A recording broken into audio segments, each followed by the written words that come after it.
এটা ছিল অদ্ভুত রকমের শান্ত। আকাশে মেঘ আছে কিন্তু বৃষ্টি নেই। এই শহরটায় এমন বিকেল মানেই কিছু একটা হারিয়ে যাওয়ার অনুভূতি। নীলা জানালার ধারে বসেছিল, হাতে একটা পুরনো খামটার কোণ ভাঙা, কাগজটা হলদেটে। আজ 7 বছর পর সে আবার খামটা খুলল। ভিতরে এক পাতার চিঠিতে লেখা, নীলা, যদি কোনোদিন হঠাৎ করে এই চিঠিটা পড়ো, বুঝে নিও আমি তখন আর তোমার পাশে নেই। নীলার বুকের ভেতরটা কেঁপে উঠল। লেখাটা দেখে নীলার আর বুঝতে বাকি রইল না চিঠিটা অর্ণবের হাতেরই লেখা। কারণ একসময় অর্ণবের হাতের লেখা সে চোখ বন্ধ করেও যেন চিনে ফেলতে পারত। একই কোচিংয়ে পড়তো আর সেখান থেকেই তাদের চেনা জানা, আর সেখানে প্রশ্ন, কথাবার্তা, গল্প গুজবে একসময় তাদের মধ্যে একটা সুসম্পর্ক তৈরি হয়ে যায়। অর্ণব খুব বেশি কথা বলতো না, চোখ চুপচাপ থাকতো, কিন্তু চোখ দুটো অদ্ভুত রকম গভীর ছিল। নীলা প্রথম দিনই বুঝেছিল এই ছেলেটা আলাদা। একদিন ক্লাস শেষে নীলার ছাতা ছিল না, বৃষ্টি নামছিল হঠাৎ। তুমি আমার ছাতার নিচে আসো, অর্ণব খুব স্বাভাবিক গলায় বলেছিল। এই স্বাভাবিক কথাটাই নীলার জীবনটাকে অস্বাভাবিক করে দিয়েছিল। তারা ধীরে ধীরে বন্ধু হলো। বন্ধু থেকে নীরব অভ্যাস। অর্ণব সকালে প্রথমে নীলাকে মেসেজ দিত, নীলা রাতে ঘুমানোর আগে শেষ মেসেজটা ওকেই দিত। কেউ কাউকে কিছু বলেনি, কিন্তু দুজনেই জানতো এই সম্পর্কটার নাম না দিলেও অনুভূতিটা প্রেমের চেয়েও গভীর। একদিন নীলা জিজ্ঞেস করেছিল, আমাদের সম্পর্কটা আসলে কী? অর্ণব কিছুক্ষণ চুপ করে থেকে বলেছিল, যেটার নাম দিলে ভেঙে যেতে পারে সেটার নামহীন থাকুক। নীলা হেসেছিল, কিন্তু বুকের ভেতর অজানা ভয় জন্মেছিল সেদিন।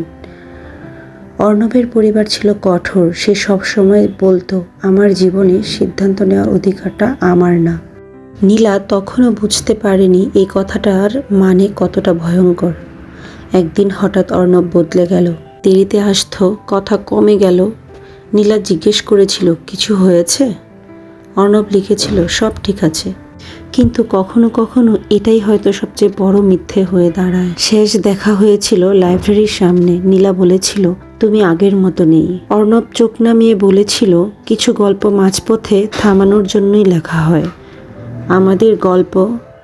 নীলার গলা কেঁপে উঠেছিল। অর্ণব উত্তর দেয়নি, শুধু বলেছিল, আমাকে ভুলে যেতে শিখো নীলা। সেদিন প্রথমবারের মতো নীলার চোখে জল এসেছিল অর্ণবের সামনে, আর অর্ণব চোখ সরিয়ে নিয়েছিল। তারপর থেকে অর্ণবের আর কোনো খবর নেই সোশ্যাল মিডিয়াতে, বা কোনো কন্ট্যাক্ট নাম্বারও ছিল না তার। একদম যেন সব থেকে সে নিরবিচ্ছিন্ন হয়ে নীলাকে একদম দূরে সরিয়ে দিয়েছিল। কিন্তু নীলা ভেবে নিয়েছিল, আজ হয়তো একটা মেসেজ দিবে, কাল হয়তো একটা ফোন দিবে, আজ হয়তো তার সাথে কথা হবে। কিন্তু সময় শুধু তাকে অপেক্ষাই করিয়েছিল।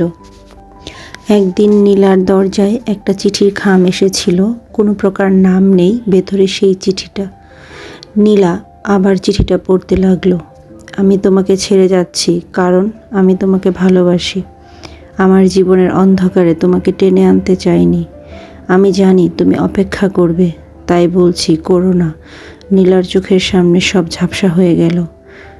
যদি কখনো ফিরে আসি, জানি না তুমি তখন আমাকে চিনবে কিনা, আর যদি না ফিরি আমাকে খারাপ মানুষ ভেবে নিও, কিন্তু ভালোবাসাটা মিথ্যে ভেবো না। চিঠির শেষ লাইনে লেখা ছিল, আমাদেরকে গল্পটা এখানে থামাতে হবে, অসমাপ্ত থাকুক, কারণ কিছু গল্প শেষ হলে বাঁচে না।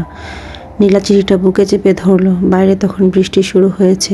7 বছর ধরে সে ভেবেছে অর্ণব তাকে ছেড়ে গেছে, কিন্তু আজ বুঝলো কিছু মানুষ চলে যায় কারণ তারা থাকতে পারলে তোমার জীবনটা ভেঙে যেত।